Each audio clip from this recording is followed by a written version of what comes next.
Hola, hoy estaremos repasando el sonido de las letras del abecedario. Es muy importante que en casita reproduzcas el mismo sonido que yo voy a estar haciendo. Vamos a comenzar rapidito con la primera letra del abecedario, que es la vocal A, ambulancia. B, bulto. Cámara. Chocolate. Dinosaurio.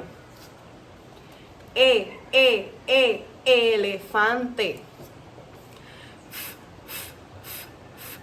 Flor. Guitarra. La H no tiene sonido, muy bien. Y este es un hipopótamo, muy bien. Isla.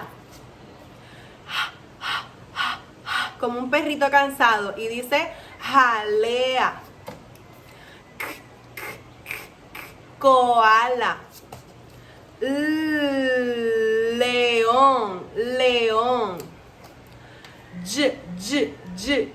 Doble L, llave.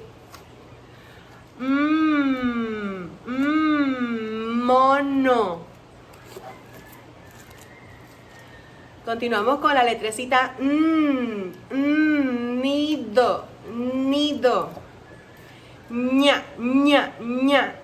Ñame.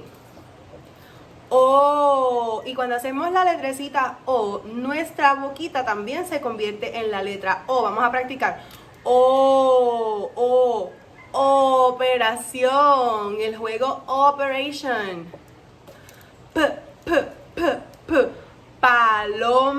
Paloma.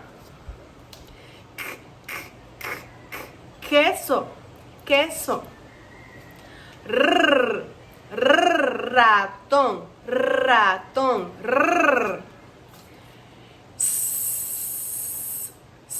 Sol.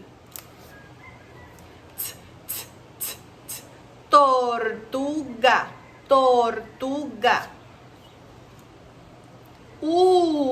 Unicornio.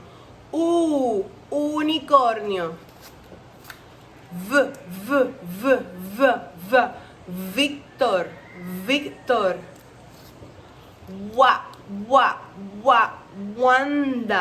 Wanda. Xilófono. Jojo. Zigzag. Y eso es todo por hoy.